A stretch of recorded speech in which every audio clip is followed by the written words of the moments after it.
जिनमें उसे 32 सालों तक इंतजार करना पड़ा। अभी तक असल में उस जियांग शहर की जो परिस्थिति थी, जो सिचुएशन थी, उसके बारे में माँ को कोई भी जानकारी नहीं थी। उन्होंने एक दूसरे को गले लगाकर काफी देर तक रोते रहे। दुनिया में जो सबसे कीमती रिश्ता होता है वो माँ का होता है।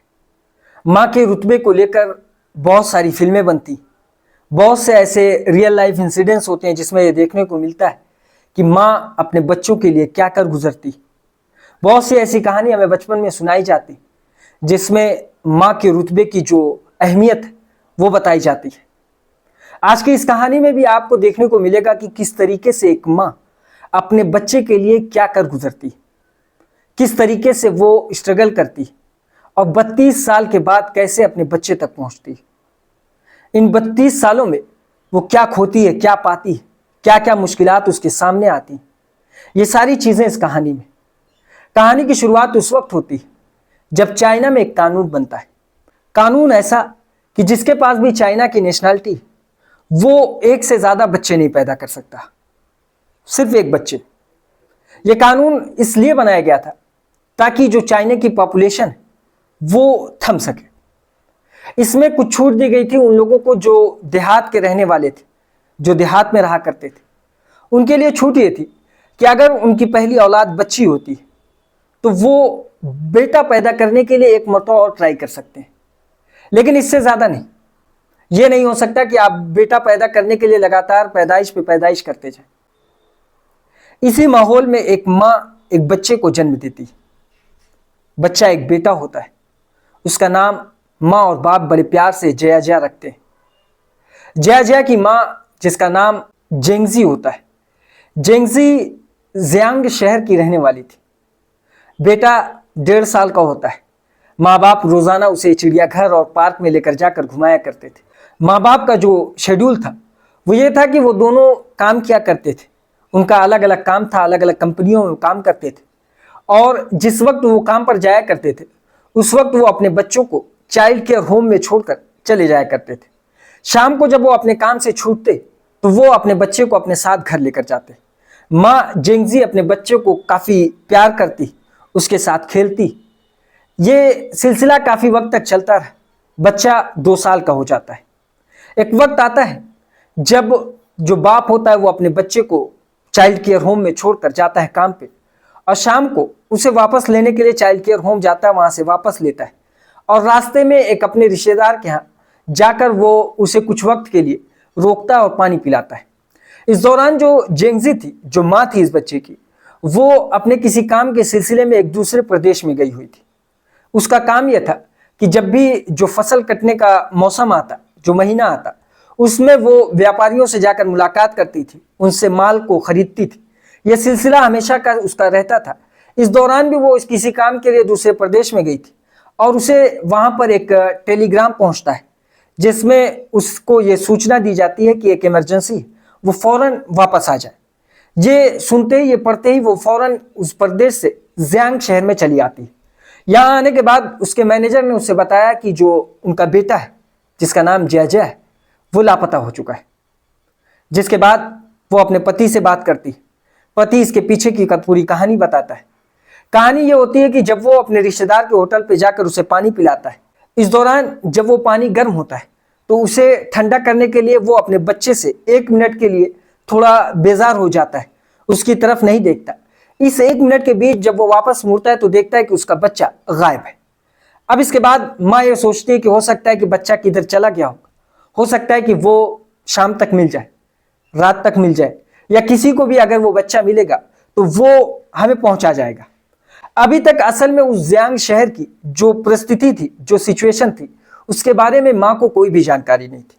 असल में उस इलाके में क्योंकि गवर्नमेंट की तरफ से पाबंदी थी कि वो एक से ज्यादा औलाद पैदा नहीं कर सकती और जिनकी औलाद में बेटा नहीं होता वो बच्चों को खरीदते थे और इसी सिलसिले में जो किडनैपर्स होते वो बच्चों को किडनैप करके उन फैमिलीज को बेच दिया करते थे जिनके पास बेटा नहीं हुआ करता था। इस परिस्थिति से जो माँ थी जेंगजी, वो नावाकिफ थी, उसे कुछ भी नहीं पता था।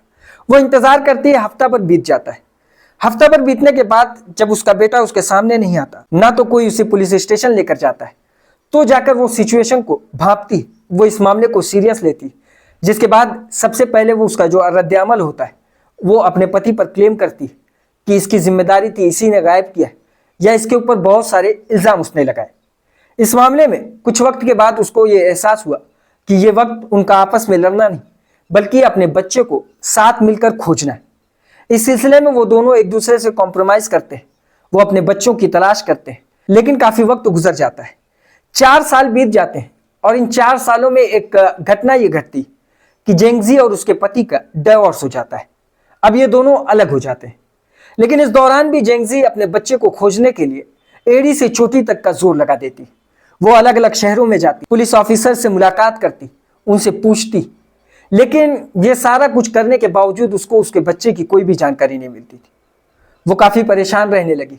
वो जब भी अपने घर आती तो अपने बेटे का कपड़ा, उसका खिलौना देखकर वो अश्कबार हो जाती, रोने लगती और काफ़ी परेशान रहने लगती। ये देखते हुए जेंगजी की जो माँ थी वो उसे समझाने की कोशिश करती। वो उसे समझाती कि अगर तुम्हारा बिहेवियर इसी तरीके से रहा तो तुम पागल हो जाओगी। इस सिलसिले में जो जेंगजी की माँ थी वो डॉक्टर से मिलने की सलाह देती है कि डॉक्टर से मिलो और अपनी तबीयत की हाल चाल लो, कहीं ऐसा ना हो कि तुम्हारा दिमाग डिस्टर्ब हो जाए और तुम एक दिमागी मरीज बन जाओ। इस सिलसिले में जेंगजी डॉक्टर से मुलाकात करती। डॉक्टर भी उसको यह सलाह देता है कि वो अपने बच्चे के बारे में ज़्यादा सोचना बंद कर दे, क्योंकि अगर कोई ऊपरी बीमारी हुई तो उसका इलाज तो वो कर सकती है, लेकिन अगर कोई दिमागी मामला होगा तो उसका इलाज यही है कि वो अपने बच्चे को भूलने की कोशिश करे। ये देखते हुए जेंगजी ने भी ये सोचा कि अगर उसका दिमागी तवाज़ुन खराब हो जाएगा तो वो अपने बच्चे से कभी नहीं मिल पाएगी। अगर वो पागल होगी तो वो बाहर नहीं निकल सकती, और बाहर नहीं निकल सकती तो वो अपने बच्चे की तलाश नहीं कर सकती। इस सिलसिले में वो थोड़ा अपने बच्चे के बारे में कब सोचना शुरू करती है। इस बीच जो जेंगजी की बहन थी वो जया का जितना भी कपड़ा और खिलौना था उसे एक बक्से में रखकर बंद कर देती है। इस दौरान जेंगजी अपनी ड्यूटी पर भी जाती, वो काम से वापस लौटती, अपने घर पे जो काम होता उसे करती, लेकिन अभी भी वो अपने बच्चे को खोजना बंद नहीं करती। लेकिन अब जो उसकी खोज थी वो एक नॉर्मल खोज थी, यानी वो बहुत ज्यादा अपने दिमाग के ऊपर जोर नहीं डालती थी। हमेशा जब उसके हफ्तावार की छुट्टी होती 2 दिन की, तो वो जिस दिन उसकी छुट्टी होती उस दिन निकलती, अलग अलग शहरों में जाती, अपने बच्चे की तलाश करती, और जिस दिन उसे ऑफिस जाना होता उससे 1 रात पहले वो अपने घर आती और दूसरे दिन वो ऑफिस चली जाया करती थी। यह सिलसिला काफी सालों तक चलता रहा। यह सिलसिला लगातार 19 साल तक चला। 19 साल तक जेंगजी अपने बच्चे की तलाश करती। इस दौरान एक घटना और सामने आती है, वो ये कि जेंगजी की जो माँ थी वो 94 साल की उम्र में मौत पा जाती है, यानी जेंगजी की माँ की मौत हो जाती है, क्योंकि जेंगजी अपनी माँ से बहुत मोहब्बत करती थी और जेंगजी की माँ भी अपनी बेटी और अपनी बेटी के जो बेटा था यानी जया उससे काफ़ी मोहब्बत करती थी, क्योंकि अक्सर वो ख्वाब में अपने पोते को देखा करती थी, अपने नाती को, और उसके बारे में जेंगजी से डिस्कशन किया करती थी और उसे तसल्ली दिया करती थी कि एक दिन जया उसके पास वापस लौटेगा और वो दिन ज़्यादा दूर नहीं। लेकिन क्योंकि अब माँ भी गुजर चुकी थी तो माँ का जो इंतज़ार था वो जेंगजी देख रही थी कि अब माँ का इंतज़ार ख़त्म हो चुका, उसका नाती उसके सामने नहीं आ सका। अब ये इसका हौसला जो था वो और पस्त होने लगा। लेकिन अब भी जया हारती नहीं है।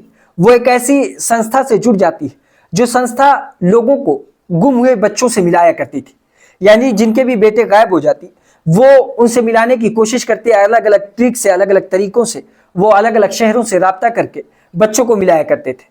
उस संस्था से अब जेंगजी जुड़ जाती है। वो लगभग 39 बच्चों को उनके माँ बाप से मिलवाती है, जिनमें बहुत से ऐसे बच्चों को अपनी आंखों के सामने देखती है जो अपने माँ बाप से मिलते हैं, उनका रोना धोना, उनका गले मिलना, ये सब कुछ इसके सामने होता तो उसे भी ये एहसास होता कि काश वो दिन ये भी देख ले जब इसके बेटे की मुलाकात इससे हो, वो भी उनके गले लगे, वो भी उनके साथ गले लगकर रोए। ये सारी चीजें उसके सामने हुआ करती थी, लेकिन फिर भी वो इस मामले को अपने दिमाग पर नहीं चढ़ाती थी। वो इस इंतजार में थी कि एक दिन आएगा जब उसका बेटा उससे मिलेगा। इस सिलसिले में काफी वक्त बीत जाता है। तारीख आती है 8 मई 2015। ये वो तारीख थी जब जेंगजी को एक कॉल आती है। कॉल आती है एक ऐसी संस्था से जो बच्चों का और माँ बाप का जो डेटा होता है वो कलेक्ट करते हैं। यानी ये संस्था एक सरकारी संस्था थी जिनके पास तमाम चाइनीज जो पॉपुलेशन थी उनका डेटा मौजूद हुआ करता था। उनकी तरफ से जेंगजी को कॉल किया जाता है और कॉल कर कर यह खुशखबरी दी जाती है कि उनका बेटा मिल चुका है। असल में मई से 1 महीने पहले यानी अप्रैल में जेंगजी को एक खबर मिली थी कि इसी जियांग शहर से एक बच्चे की किडनैपिंग हुई थी और उसे किडनैप करके एक दूसरे प्रदेश में, एक दूसरे शहर में बेच दिया गया था, जो शहर यहां से तकरीबन 700 किलोमीटर की दूरी पर है। उसकी तस्वीर भी जवान होने के बाद की जेंगजी को मिलती, वो उसकी जवानी की तस्वीर को ऑफिशियल महकमे में देती और ये पता लगाने की कोशिश करती है कि क्या ये बच्चा वही है, जिस सिलसिले में वो अपना डीएनए सैंपल भी देती है। एक मरतबा डीएनए सैंपल देने के बाद रिजल्ट जो आता है वो होता है मैच, लेकिन महकमा दोबारा डीएनए सैंपल लेता है इस कारण से कि ताकि कंफर्म कर लिया जाए कि ये दोनों माँ और बेटे हैं। इस सिलसिले में जब जेंगजी का दोबारा डीएनए सैंपल लिया जाता है तो ही जेंगजी को ये एहसास हो जाता है कि उनका बेटा मिल चुका है, जिसकी पूरी खुशखबरी और जो खबर थी वो 8 मई 2015 को जेंगजी को दिया जाता है। जेंगजी को जैसे ही ये कॉल आता है उसे बताया जाता है कि उनके बेटा मिल चुका है उनको। वो खुशी से तिलमिला उठती है, उसकी खुशी का ठिकाना नहीं होता है। जिसके बाद 18 मई की तारीख तय की जाती है कि जेंगजी और उसका जो बेटा है जया, उसको एक लाइव स्ट्रीम पर पेश किया जाएगा। उनकी मुलाकात लोगों के सामने रखी जाएगी जो कि पूरे चाइना में टेलीकास्ट होंगी। इस सिलसिले में 18 मई की तारीख आती है जब जेंगजी और जया एक दूसरे से मिलते हैं। वो दोनों एक दूसरे से गले मिलकर काफी देर तक रोते हैं, जिसके बाद ये दोनों एक दूसरे के बारे में काफी बातचीत करते हैं। क्या याद है, क्या भूला है, किस तरीके से उनका आखिरी दीदार हुआ, ये सारी चीजें वो दोनों एक दूसरे के साथ मिलकर डिस्कस करते हैं। जया की शादी भी हो चुकी थी, उसके बीवी, उसके बच्चे भी थे। इसके अलावा वो एक अच्छा कारोबारी था जो कि जियांग शहर से 700 किलोमीटर की दूरी पे एक दूसरे शहर में रहा करता था। जब इनकी मुलाकात हो गई तो काफी वक्त तक ये एक दूसरे के साथ रहते हैं जियांग शहर में, जिसके बाद जया वापस अपने परिवार के पास जाता है अपने बीवी और बच्चों के साथ। फिर उसके बाद इनकी मुलाकात दोबारा होती है पूरे परिवार के साथ। अब ये दोनों माँ और बेटे एक दूसरे से अक्सर मिला करते, फोन कॉल्स पर इनकी लगातार एक दूसरे से बातचीत भी हुआ करती। ये एक स्ट्रगल थी जो एक माँ अपने बच्चे से मिलने के लिए कर रही थी, जिनमें उसे 32 सालों तक इंतजार करना पड़ा। 32 साल के बाद उसके सीने से उसके बच्चे का सीना लगा, यानी वो दोनों एक दूसरे को गले लगाकर काफी देर तक रोते रहे। ये थी आज की कहानी। इसी तरह की और कहानी सुनने के लिए हमारी इस वीडियो को लाइक करें, हमारे चैनल को सब्सक्राइब करें और बेल आइकन को जरूर दबाएं।